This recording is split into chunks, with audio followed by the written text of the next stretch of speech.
She told her parents she was off to a friend's house for the night, leading them to believe she was behind the wheel of her white Pidge Rover, 214i. But Jenny Nicol never made it back home. There were no signs of a struggle, no heated arguments echoing in the air, no indications of impending danger. She simply vanished into thin air. One summer evening,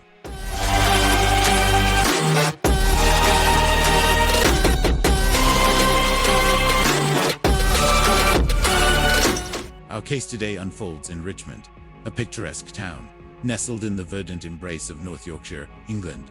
This region, celebrated for its awe-inspiring natural beauty, sprawling landscapes, and the inherent warmth of its inhabitants, seemed an unlikely backdrop for such a tragedy.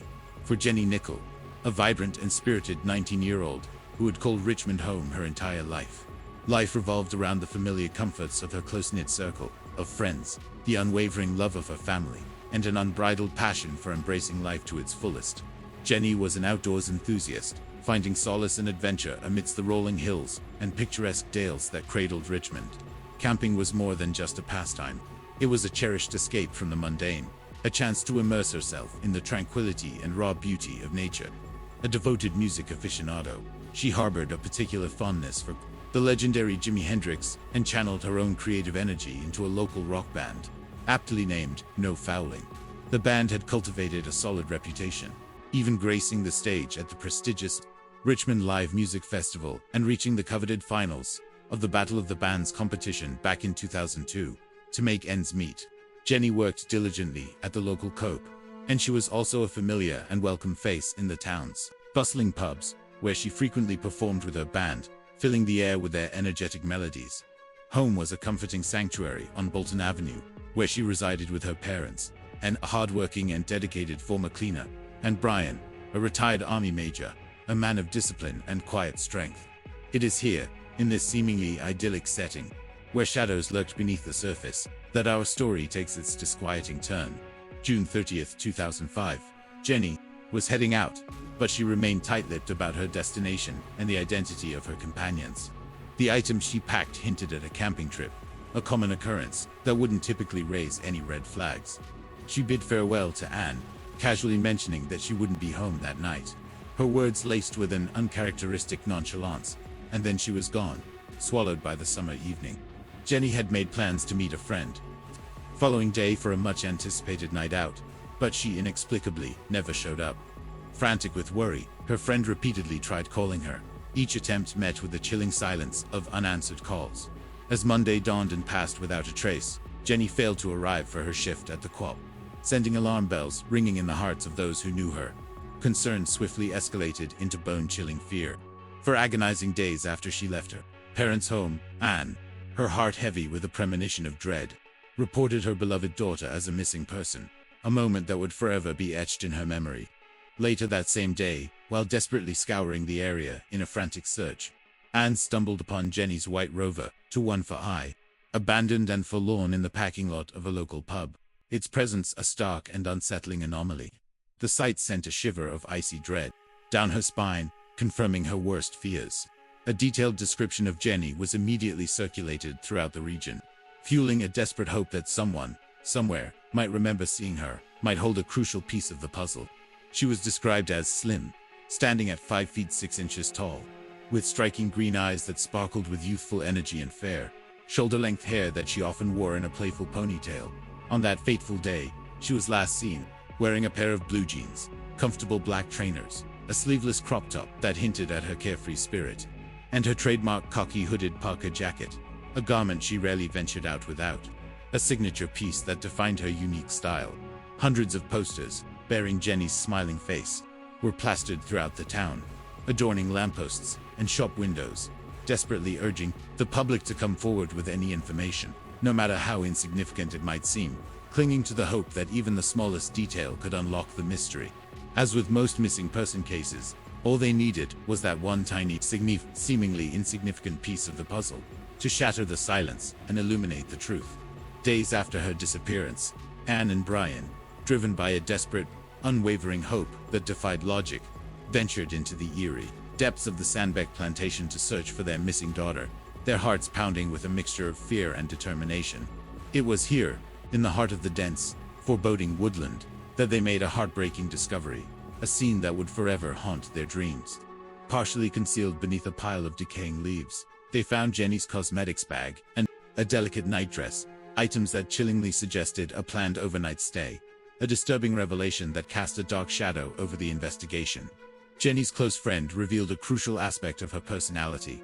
She was an intensely private person, hesitant to share her innermost feelings or confide in others, a trait that both defined her and complicated the search for answers. This meant that the police investigation was going to be an uphill battle, a daunting task as they tried to meticulously piece together the fragmented events leading up to her perplexing disappearance. The search efforts intensified, a wave of determination washing over the town. Police officers went door to door, meticulously interviewing residents and painstakingly trying to paint a comprehensive picture of Jenny's life, her recent activities, and the intricate web of relationships that shaped her world. By July 6th, authorities publicly stated that they were growing increasingly concerned for her safety and well-being, their words laced with a palpable sense of urgency.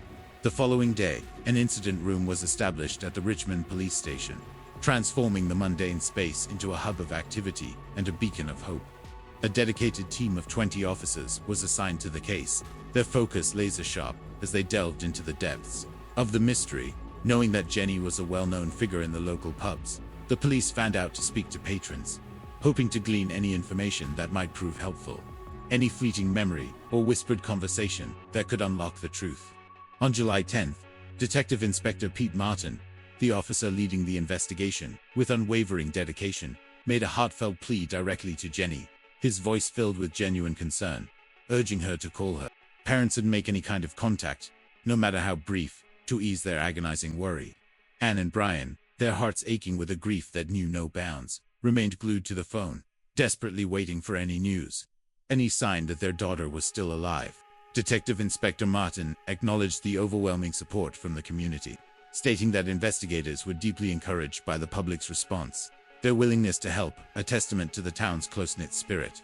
"People are willing us to find this young woman and return her to her family as quickly as possible," he declared, his words resonating with determination.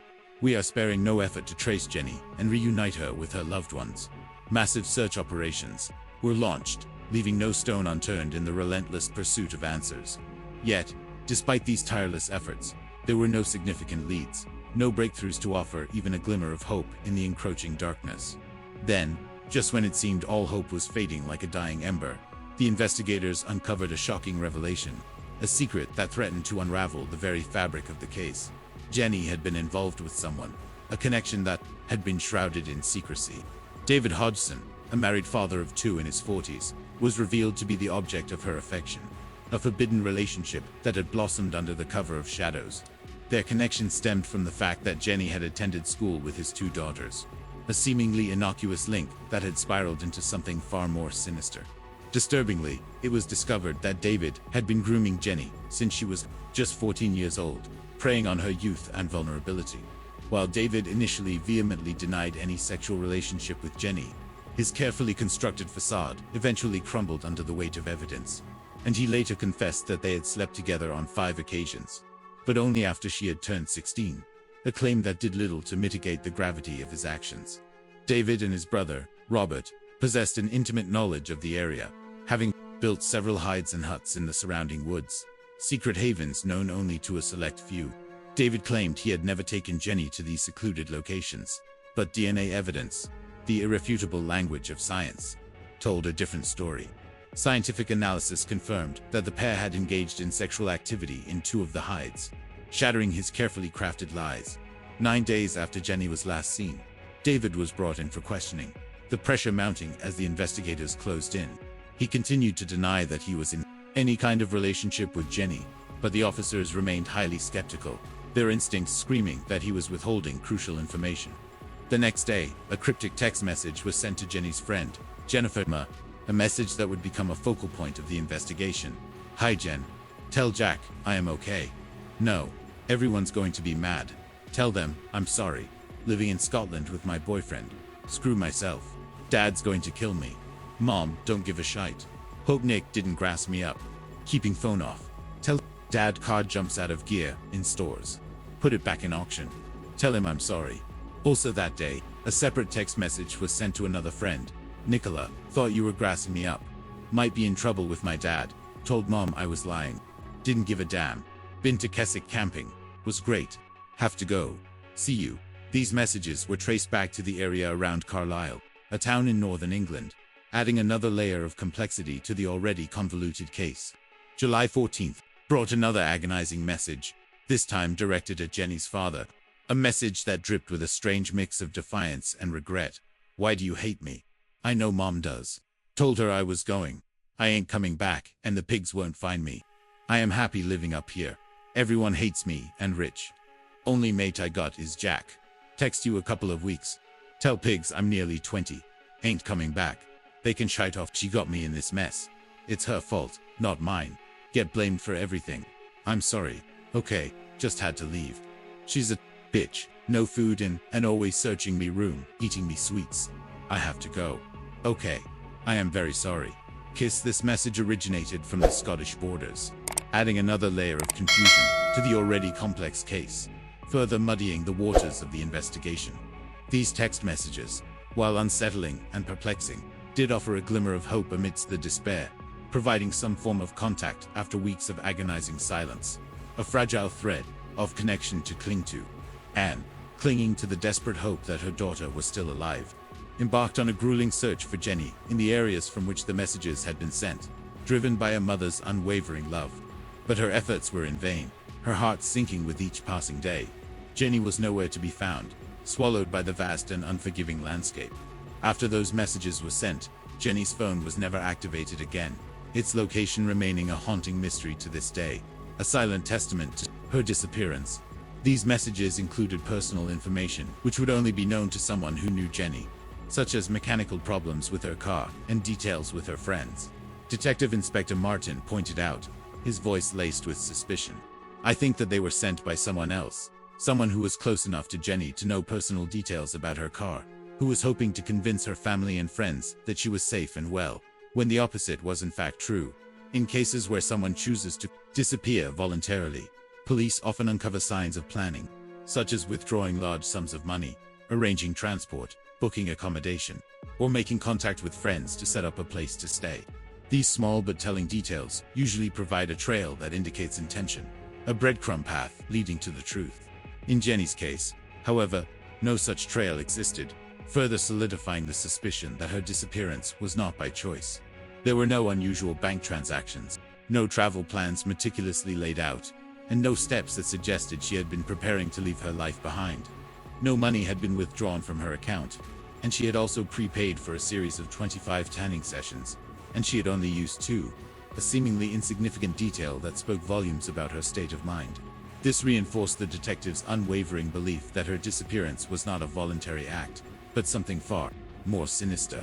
While they continued to meticulously investigate her clandestine relationship with David, a new piece of information surfaced, a revelation that further complicated the already tangled web of deceit. Jenny had grown close to David's brother, Robert, and the pair had even gone camping together not long before she vanished, a detail that added fuel to the fire of suspicion. October 6th marked Jenny's 20th birthday, a day that should have been filled with celebration and joy, but instead was overshadowed by profound grief and uncertainty. Anne, her heart heavy with an unbearable sorrow, made a renewed public appeal for information, her voice trembling with emotion, unveiling a large banner to be displayed outside Jenny's workplace, a constant reminder of the missing young woman.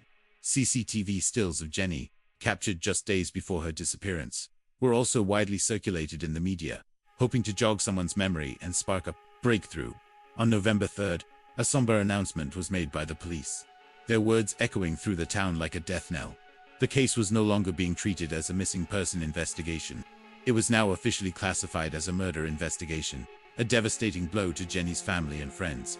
That same day, David Hodgson gave an interview to the Northern Echo, a calculated move to control the narrative, revealing that he had been receiving death threats since his relationship with Jenny had been exposed, a claim that reeked of self-pity.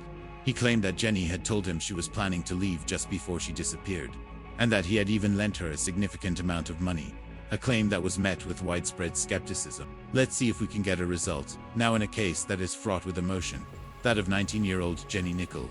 For 6 months now, Her mom and dad in Yorkshire have been frantic to know what's become of her. Well, nothing to suggest why she would disappear. She just didn't come home one night, and I didn't find her car until the Monday in the car park as you. She hadn't taken any money out of the bank, or she hadn't taken a passport or made any preparations. Still there. Money is still in the bank. There was no preparation for leaving home at all. She just didn't come back one evening. Is that her teddy bear? This is the teddy that her dad bought her on Christmas, and then that went from the home, maybe 2.5 months before she left. So this is a replica of it. This is a replica. Yeah, with a little khaki suit on. Absolutely. Anybody seen that? We want to know about that. Yeah, absolutely. Ma'am, Dip Martin, why have you come to Crime Watch on this? Now, we received some new information, which now suggests the answer to this investigation is very, very local. Very, very local to Richmond and Yorkshire. To Richmond itself in Yorkshire. Yes. And yet, there were text messages sent on Jenny's phone from Jedra and from Carla Laley. Yes, there were, and I believe those text messages were sent by somebody who was very close to Jenny. Perhaps even a boyfriend, with the intention of creating a belief that Jenny is still alive. Which I don't believe to be the case. You think she was murdered? Yes, I do. So either the killer, or perhaps an accomplice, deliberately tried to set a false trial. That's right, yes. Do you know the whole network of Jenny's friends? I mean, I don't know if you know all the friends she had. Very few people do of teenage daughters. Did you know everybody who knew her? No. Jenny is quite a deep person, and kept a lot to herself. So, no, I don't know who her was. You know some presumably. You now need to get a complete matrix of everybody. We do, yes. We're keen to trace all Jenny's friends, and in particular to find anybody amongst that circle of friends who visited the Kyle Islander areas. On the dates, all the messages were sent. So, far from this being a complete open mystery with nothing to go on, you've actually got quite a lot of pieces of this jigsaw puzzle already. Is that right? We're just seeking the final piece now. Really? Yes. Okay.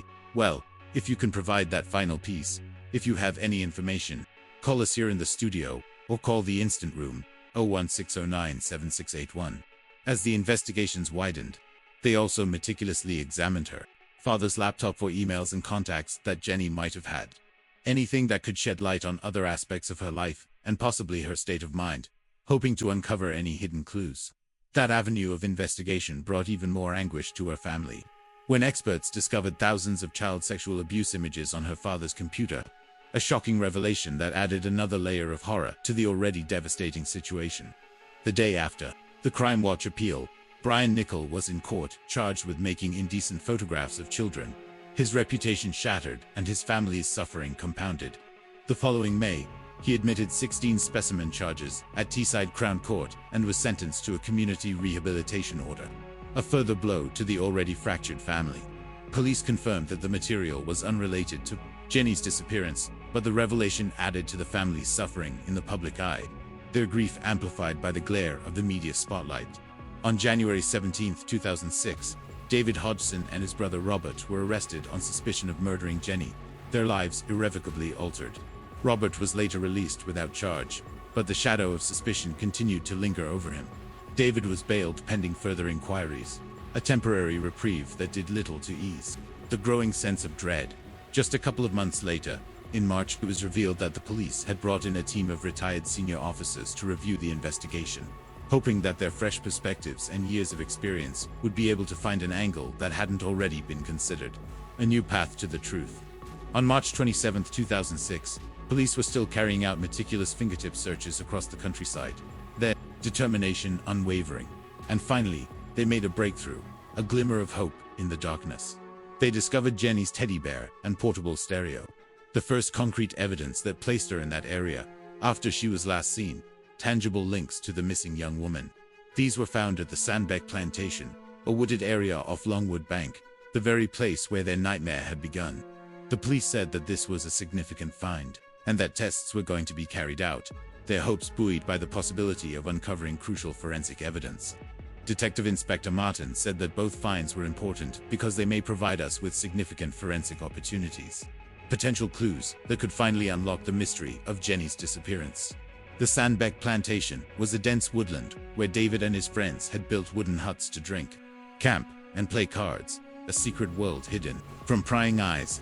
More than 150 acres was searched by police, their efforts relentless, and soldiers had also been brought in to help, their training and expertise proving invaluable in the arduous search. Caves, shafts, moors, and other treacherous areas were being meticulously looked at, leaving no stone unturned in the pursuit of justice. Still, no sign of Jenny, her whereabouts remaining an agonizing unknown. It had now been 1 year since her disappearance, a year of unimaginable pain and uncertainty, and 100 people turned out for a service at a local church, their hearts united in grief and remembrance. Jenny's aunt read a eulogy written by her parents, their words filled with love and longing. Quite simply, Jenny is unique. She is a young woman, our daughter, and we will carry her in our hearts and our minds forever. She is our Ween, and we will catch up with her soon, all being well. The police, though, were not taking their foot off the gas, their determination unwavering, and they were still meticulously looking into David, piecing together his movements and scrutinizing his every action. What they found was definitely raising eyebrows, painting a picture of a man consumed by obsession and deceit. Jenny had not been the only person to leave her home that day, a revelation that cast a dark shadow over David's alibi. David also had, telling his family he was going camping, a seemingly innocent explanation that now seemed laced with suspicion. He came back the next morning, but his story was riddled with inconsistencies. On the days the messages were sent to her friends and her father from Carlelli, and then the Scottish borders, David had hired a car, and his movements could not be accounted for, raising serious questions about his whereabouts. He also couldn't account for the hundreds of miles that had been racked up on the hire car after she went missing, further fueling the suspicion that he was involved in Jenny's disappearance. A cornerstone of the investigation would be the forensic linguistics, the meticulous analysis of language to uncover hidden truths.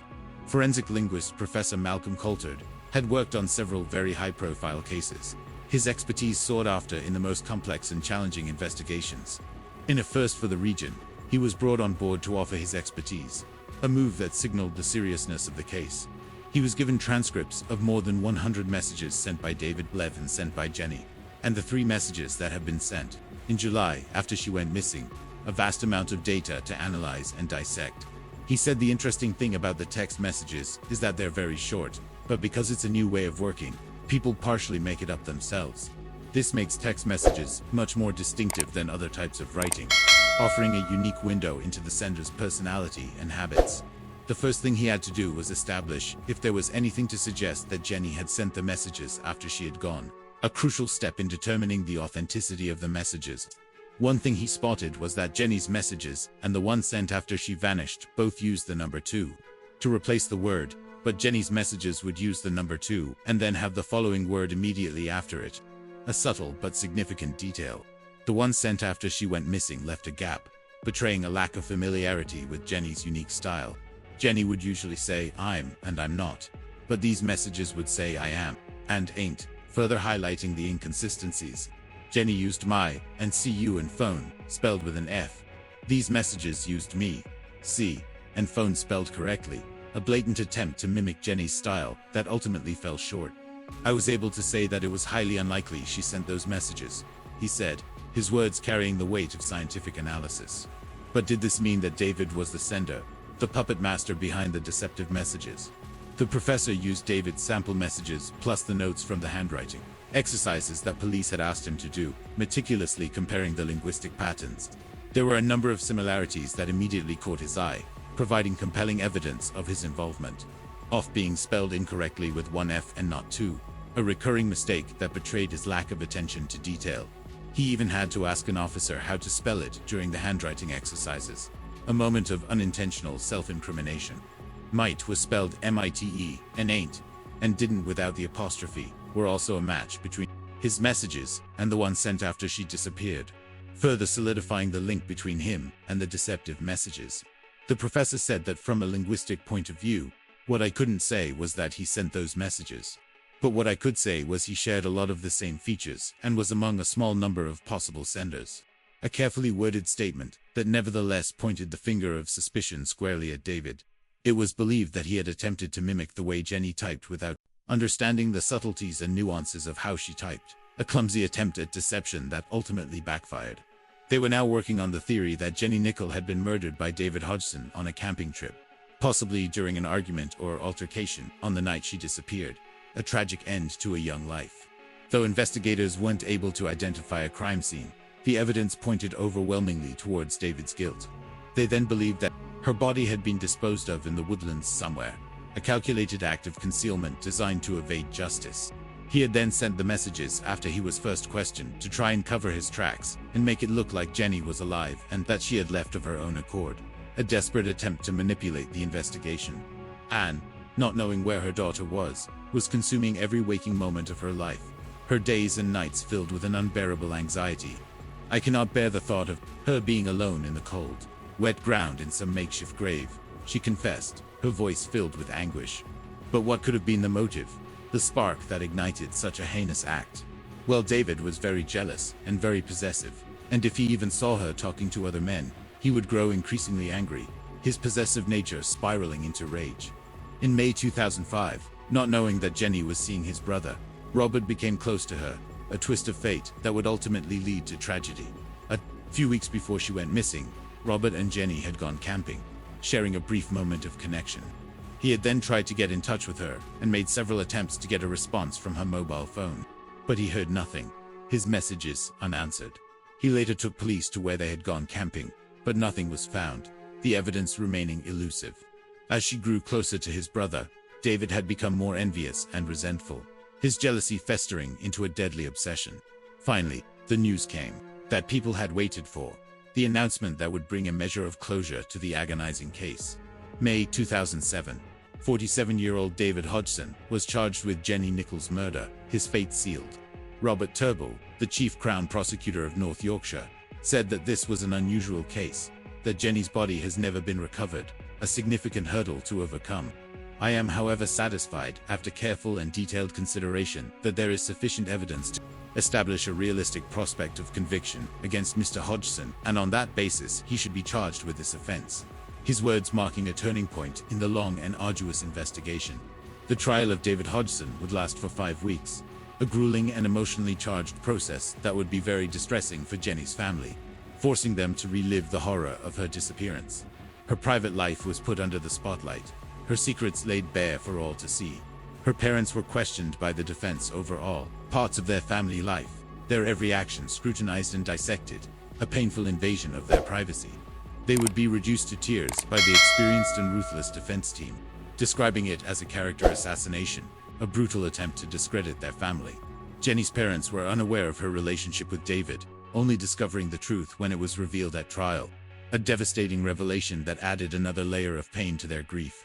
David claimed that Jenny had run away from home to get away from her abusive father, a cruel and unfounded allegation that the judge would later say was made without the slightest shred of supporting evidence. A desperate attempt to deflect blame. Prosecutor James Goss, QC, said that it was the prosecution's case that David had murdered Jenny the night she disappeared and disposed of her body somewhere in the neighboring countryside, with the intention that it should never be found, a calculated act of depravity. When it came to the text messages, the prosecution argued that they had been sent by someone who knew she was dead and was now trying to come up with a reason for suddenly going missing, a deliberate attempt to deceive and mislead. They also referenced the records from when the car was hired, where the messages had come from, and the mileage on the car indicated that the miles driven fitted roughly with going to and from the locations, a compelling piece of circumstantial evidence. The prosecution said that this was not just a coincidence, but a deliberate act of deception. But it would soon come to an end, and both sides would rest their cases, handing it over to the jury to reach a verdict, their fate resting in the hands of 12 strangers. And in February, after 10 hours of deliberation, the jury agreed with the prosecution, their verdict resounding with justice. David Hodgson was unanimously found guilty, held accountable for his heinous crime. He was sentenced to life in prison, with a minimum term of 18 years, his freedom forfeited. He showed no emotion at all, his face a mask of indifference. The judge, Mr. Justice Openshaw, said that it was obvious that the pair had agreed to meet that evening, and that the evidence David murdered her was entirely overwhelming, leaving no room for doubt. The defendant's concealment of her body has prolonged the anguish of her family and friends, he added, his words acknowledging the profound suffering that David had inflicted. I don't doubt that the thought she is lying somewhere upon the moors will continue to inflict further pain on her long-suffering family, a lasting legacy of his cruelty. The defendant has shown not the slightest regret or remorse, highlighting his complete lack of empathy. Jenny's parents later spoke out about their experience of being questioned in court, and they did so in support of the family of Millie Dowler, a young girl who was murdered by serial killer Levi Bellafield. United in their shared grief and trauma, the Dowlers called for the justice system to be changed to protect families of victims from being re-traumatized by the process, their voices echoing with the pain of their experience. For us, the trial has been a truly awful experience, they confessed, their words highlighting the devastating impact of the legal process. We have felt that our family, who have already suffered so much, has been on trial as much as Mr. Belfield and the Nichols said that they felt the same, their shared experience forging a bond of understanding. You see your family being questioned one by one about their lifestyle, every witness undergoing a character assassination, some of them reduced to tears afterwards, the process taking a devastating toll on their emotional well-being. All the while, the defendant just sat there, continuing to spin his web of deceit. They argued. They passionately advocated for increased support for those brave enough to give evidence, emphasizing the urgent need for systemic change within the justice system. Despite repeated pleas from law enforcement, the coroner, and Jenny's heartbroken family, David Hodgson has stubbornly refused to disclose the circumstances surrounding her death or the location of her remains. His case was eventually referred to the parole board, bringing the crucial importance of Helen's Law into sharp focus. Helen's Law, a beacon of hope for families of victims, has moved significantly closer to becoming a reality. Named in honor of Helen McCourt, a vibrant 22-year-old whose life was tragically cut short, the law has been championed tirelessly by her devoted mother, Mari McCourt. Mari has been denied the fundamental right to lay her daughter to rest, a torment inflicted upon her by Helen's killer's refusal to reveal the location of her body. Now, Mari fervently desires to see prisoners held accountable, kept behind bars, until they relinquish vital information about their heinous crimes. The Prisoner Disclosure of Information about Victims, Act 2020, widely known as Helen's Law, was officially enacted in January 2021. This landmark legislation aims to ensure that if a convicted killer continues to withhold the whereabouts of their victim's body, it will have serious repercussions on their chances of parole. However, Jenny Nichols' parents, Alan and Brian, have resolutely refused to engage in any such bargain with her killer. They have never succumbed to the temptation to ask David Hodgson where their daughter's remains are, firmly stating that they would not subject themselves to his control or grant him the perverse satisfaction of wielding power over them, even from behind bars. Their message to him was unwavering. Any lingering hope he might harbor of escaping the truth, of somehow regaining his freedom after serving his 18-year sentence and continuing his charade of innocence, was ultimately futile. His continued denial serves as a chilling reminder of the danger he still poses to the public, she asserted, her voice filled with conviction. Any future parole board must take that into serious consideration when evaluating his suitability for release. David Hodgson subsequently launched multiple appeals against his sentence, each one ultimately ending in failure. In one of his more recent parole hearings, the board explicitly cited Helen's Law as the primary justification for denying his release, recognizing the gravity of his continued silence and the profound impact it has on Jenny's family. As of the recording of this episode, David Hodgson remains incarcerated, a testament to the enduring pursuit of justice for Jenny. This agonizing case has taken a heavy toll on many, especially the dedicated law enforcement officials who poured their hearts and souls into the investigation. Retired North Yorkshire Police Assistant Chief Constable Sue Cross confessed that Jenny Nichols frequently occupies her thoughts, haunted by the agonizing reality that they were never able to bring her home. Sometimes, the smallest things, like a song on the radio, can instantly transport you back to the case. You're left wondering where she is. If you missed some crucial clue, some opportunity to find her, it would be a blessing to bring her home to Alan and Brian, to give them some measure of peace. The story of Jenny Nichols is an enduring tragedy, etched in the collective memory of all who knew of it or followed the case. At the tender age of just 14, she tragically fell prey to the manipulative tactics of a man who ultimately stole her future. As we've witnessed in other similar cases, the absence of a victim's body creates an agonizing limbo, a perpetual state of uncertainty, and unbearable grief for those left behind. And Jenny's family continues to endure this cruel and unrelenting torment, their pain a constant reminder of the injustice she suffered. Anne, Jenny's mother, later spoke with heartbreaking candor about the profound pain and suffering that she and her entire family have endured in the years since Jenny's disappearance. Perhaps the hardest thing about not knowing what that monster's daughter did with her body is the thought that the child I brought into this world, the child I loved, has been discarded as if she were worthless. Jenny mattered. Jenny still matters. She deserved so much more. She had a life full of promise ahead of her.